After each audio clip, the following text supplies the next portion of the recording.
And welcome to another live episode of Teachers for Teachers.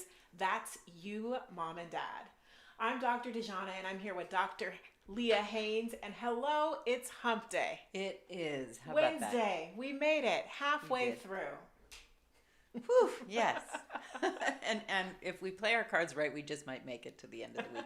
I have been reading all kinds of stories from parents who are just giving up, who have tried so hard, started this out really optimistically, and are just in burnout. And I think we'll probably go there on Friday a little more in depth. Today, we really want to talk about the issues around equity and inclusion, and sort of let's first look at what that was before the pandemic, and then we'll talk a little bit about what that is since the pandemic. So Yeah, absolutely.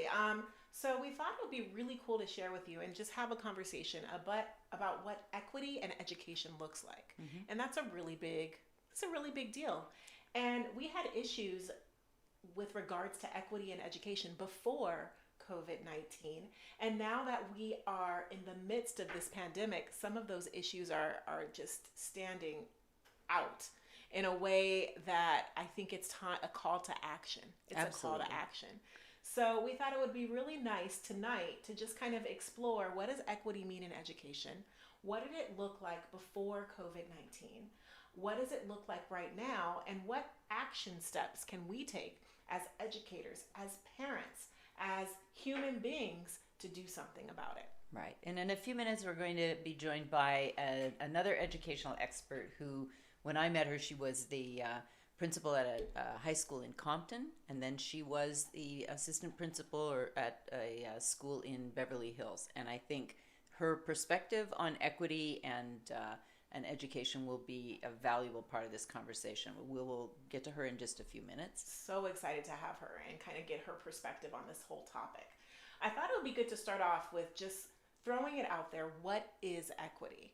Because equity is one of those terms that everybody thinks like, oh, I know what equity means. This is super important.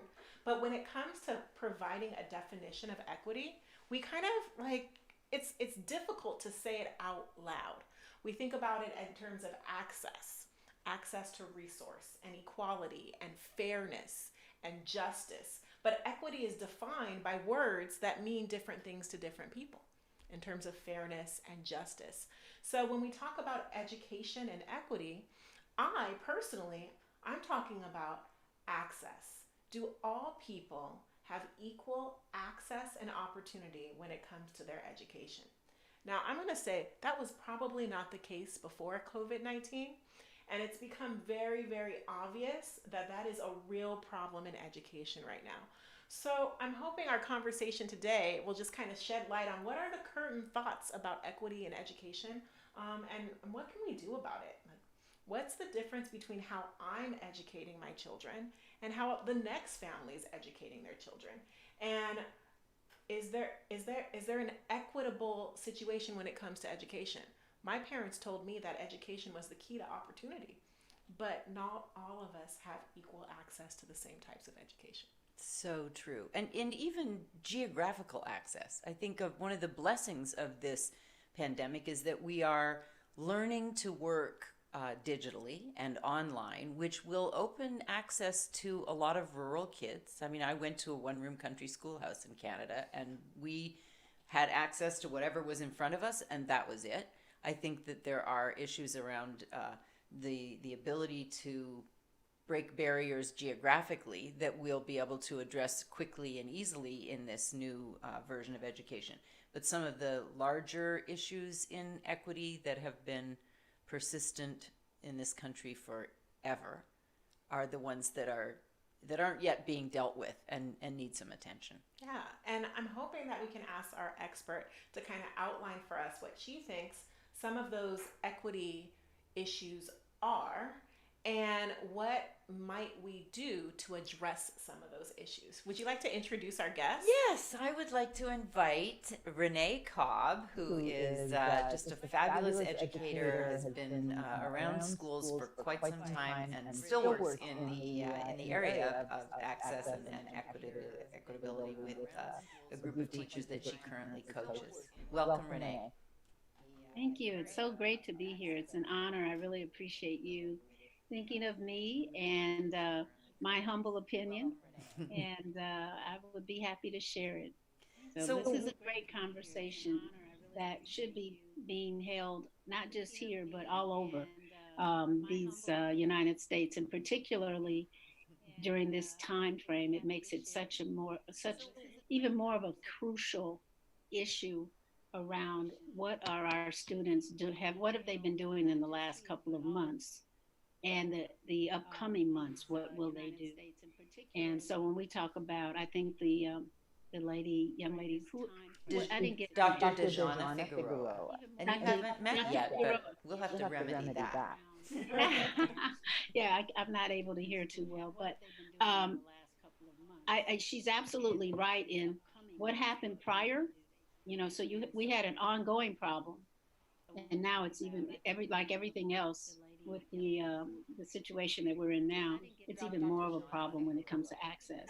So we had kids, and oh, there she is, finally someone listening.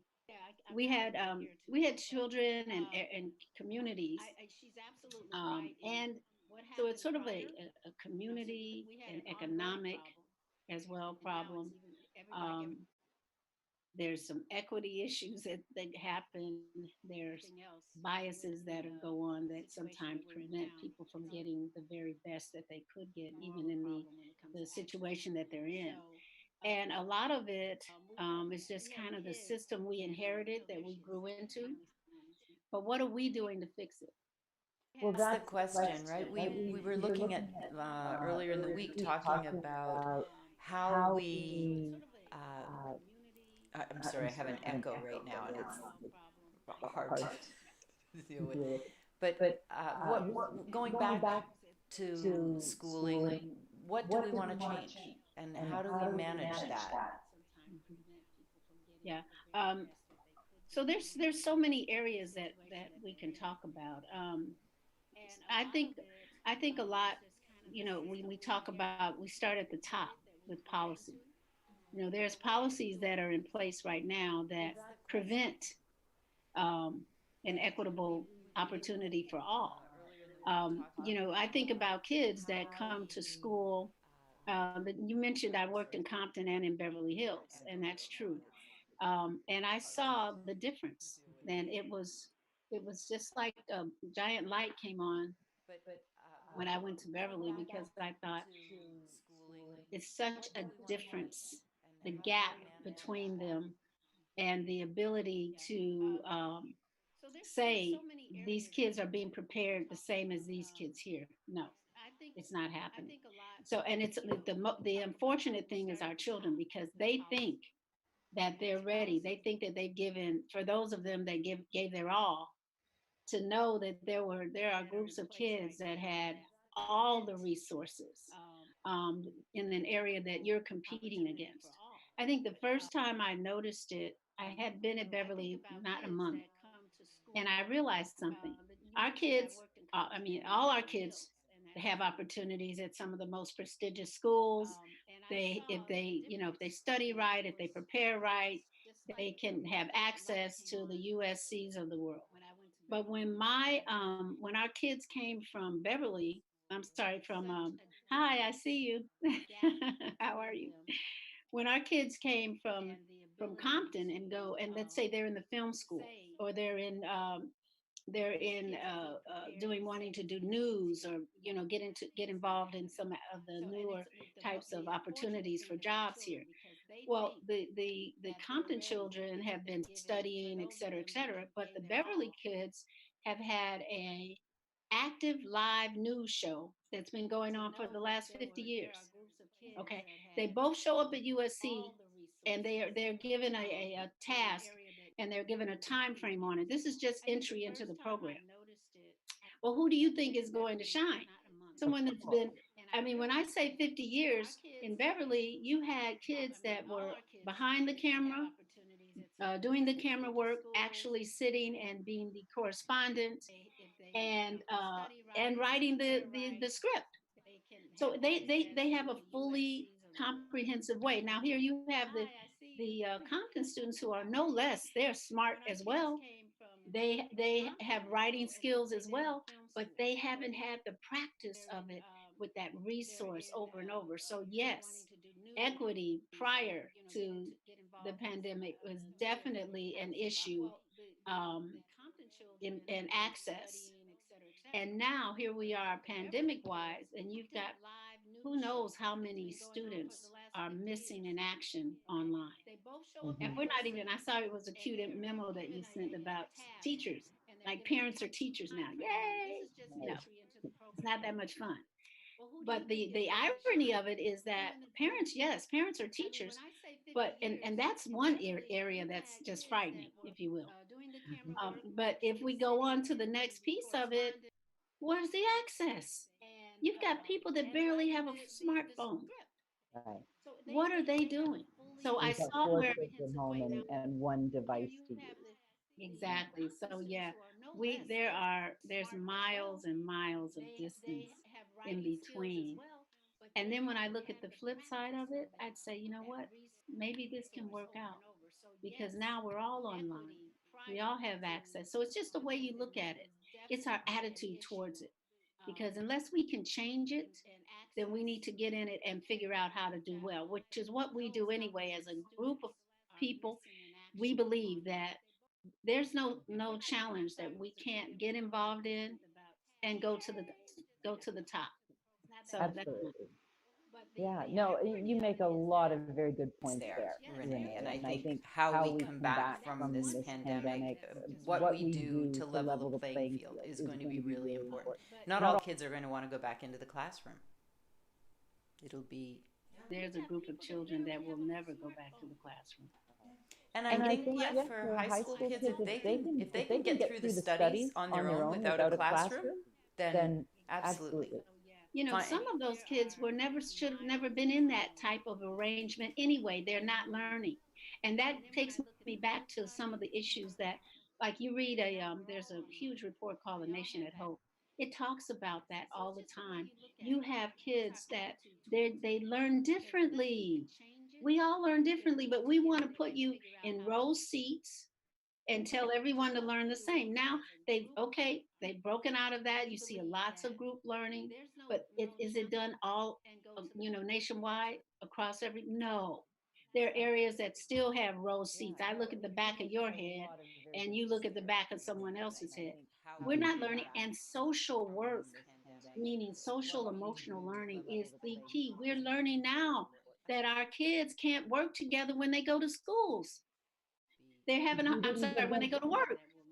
we didn't When they, give them any experience of it. Yeah, leaving school without the social emotional competency to interact and perform in a group setting. Yeah. Yeah. Yeah. it is so true, and I'm sorry, don't get me started because I can just talk No. about. We We invited you invited you because because we we wanted to wanted to get you get you started. started. And, Oh my this is God, a topic that I think when we're I really think passionate about about. what's happening now, my heart breaks for us as people. As the human race out here, we're all locked in, home Right. alone, and we're telling parents to be teachers now.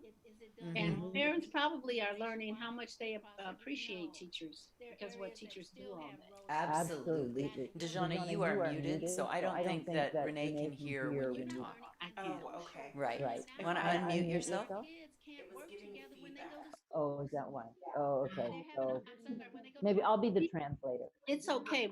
When she talk, I can hear her. It's just real muddled. Okay. Okay. So Okay. Well, if very you Very hear good. good. feedback, I know how that Well, this feels. Well, is this is also the also the reality of reality of teaching teaching online for online for many many people people right now, right isn't now, it? isn't it? But But that's that's the the other other issue. issue. Like the Like the private private schools schools got on got it on right it right away, away, and they and they were were like like, those those kids kids are are in in school school at at home home as as though they though were they were in their in their classrooms. classrooms. And And a a lot lot of of the the parents that parents I've that I've talked to talked to from the from the public public school school system, system, they were they were sent sent home with home a with a packet packet of of papers papers for for projects for projects for kids to kids to do do on their on their own. own. And they're just, that's not equitable either. It's there's some sort of hybrid in the future, I hope, where private schools will work with public schools to help guide some of the practices that are not money based, but are philosophy and pedagogy and ways of educating. I mean, if we could get the private schools to invite some of the public school teachers to their professional developments and to find a way, almost like a Tom Shoes for education, right? Where we have the funds to train our teachers. Maybe we can reach out and help with some of the other teachers. Absolutely. And one of the things that's happening right now, because we find ourselves in the pandemic, is that teachers are finding other teachers. Regardless of the barriers that had existed pre-COVID-19, teachers are finding other teachers to help. We need to help each other out and try and figure out how we can still be present in the lives of our students and how we can still, take action and help educate them. And so I'm hoping some of the things that are happening because of the pandemic in terms of connectivity and community among the field of education, I hope we can learn from them and continue as we navigate a new normal. Absolutely. And perhaps some of the solutions that we come up with together will address these issues of equity. A lot of people think it's about equality, but there's a big difference between equality and equity. And I'd love for you to share this image. It's widely circulated on the internet to try and help demonstrate to people the differences between equality and equity. So it's an image. We're at a soccer game. It's a cartoon image. We're at a soccer game and there is a fence. And we have 3 people that want to see the soccer game. But the fence is this high. There's one person that's obviously 6 feet tall and has no problem seeing the game. Right. There's another person that's probably 5 feet tall and just barely can see, but they've got it. And then you've got your person that's 4 feet tall and can't see at all. All of them are at the soccer game. So they have access. Okay? Everybody's at the soccer game.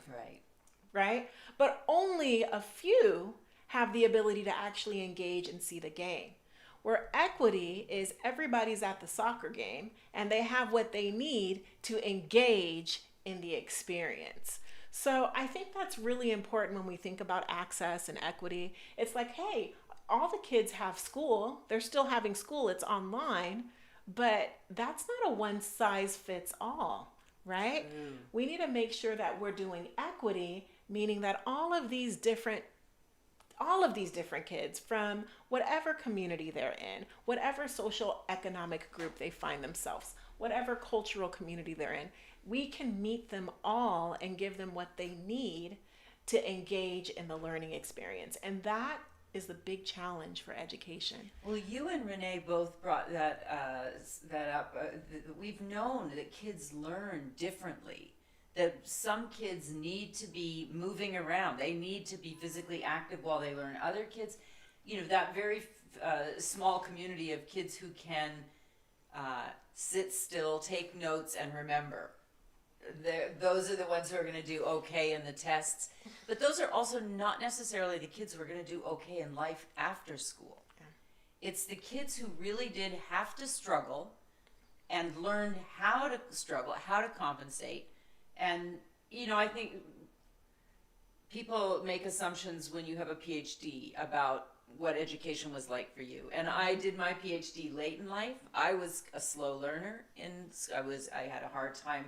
If they asked me to read out loud, I got so nervous I couldn't do it. So I stuttered and they thought I wasn't able to read.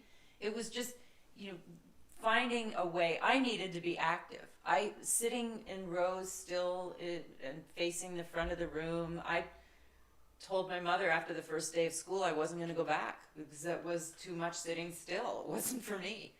And we've known this for generations, and yet we still have a one-way fits all in most schools. Yeah, the one-size-fits-all thing doesn't really work. My own experience. So I went to a big, fancy college right after high school. And in my high school, in my community, I was one of the top students at my high school, let me tell you. I thought I was going to go to college. It's going to make this happen. Valedictorian, straight A's in high school, easy breezy. I showed up at UCLA with 10,000 other people that were kind of like me, same age group, in my first biochemistry class. And let me tell you, I learned that I was not all that. And I didn't have any clue what was going on. And these kids had done experiments, and they've been familiar. They had a chemistry lab, and they said they went on a camp and they learned biochemistry in New Jersey at sleepaway camp. And I'm like, what on earth is sleepaway camp? I mean, in my community, that's called jail. So, I mean, there's big differences out there that you have to navigate. And I think one of the saving graces for me is that I was a really creative person, and I had that SEL training to build resiliency so that I would continue to press on and succeed. And that's how I got through education, because I was resilient. Right. I saw other people go down. There's the analogy how you're in a plane. People don't get in planes anymore very often, but you're in a plane, and one of the first things they tell you is the safety briefing. And in the event the cabin pressure changes, we get some unexpected rockiness, you need to put your air on first, and then you're going to help other people. But a core in humanity, sometimes you want to help other people first. Meanwhile, you start passing out, losing consciousness, and you're not going to help anybody.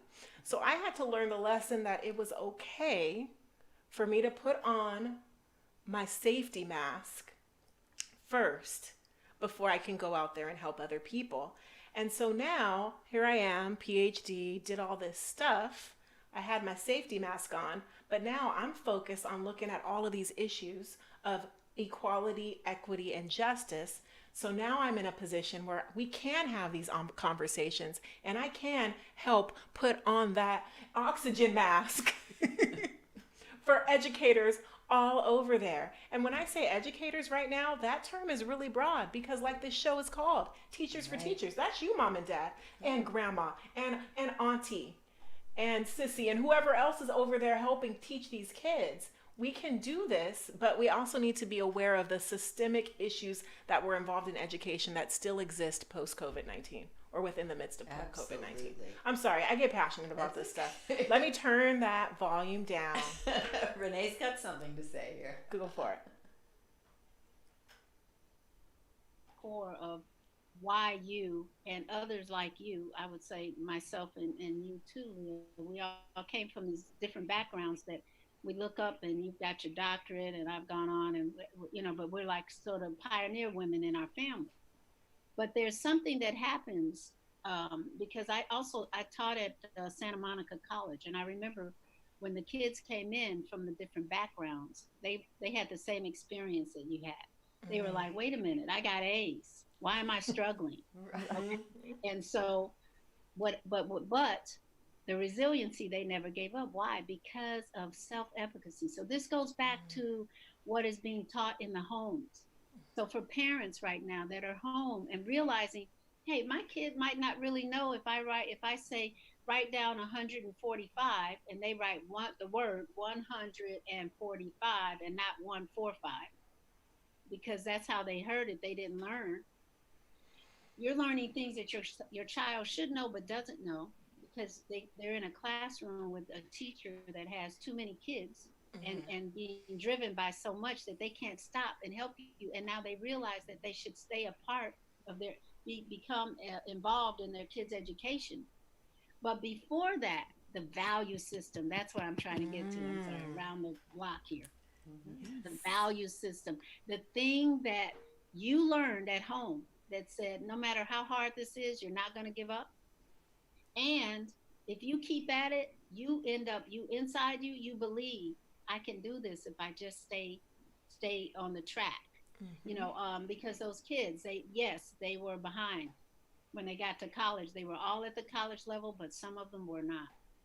And they had to learn. But did they give up? No, because something inside, and that's why I go back to, and this is off topic a little bit, I want this to be taught in schools. As a rule, we have to teach the values and the belief systems. We have to help our kids' attitudes toward themselves because they get that from home. Oh, Oh, that's that's so so true. true. That Right? is, And you get there and you find an obstacle, and now you're just stuck. You're not going to do anything. You don't believe you can go forward, and that's how they drop out. You said your friends were dropping out. No one put your family put that in you. That you dropping out is not one of your options. that's a really important point about like what we as the family leave with our children. It doesn't matter if you can't teach them math. It doesn't matter if you tell them about history. It matters if you help them understand that they can persevere and they can experience failures and still get past them and learn from each of those failures. They inform the future success instead of making them feel guilty or badly about anything that didn't work out the way we wanted it to. Golden truth. Right?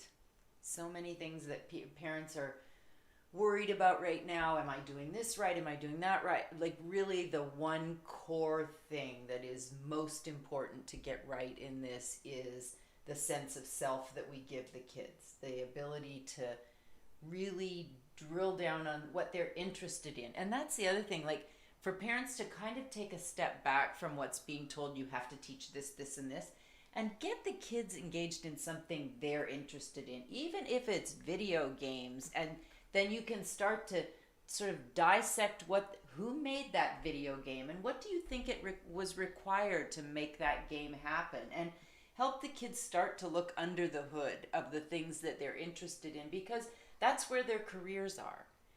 Whatever it is that they are wanting to be engaged in, if we can help them see that it's okay, focus on that, learn to write, but write about what you're interested in.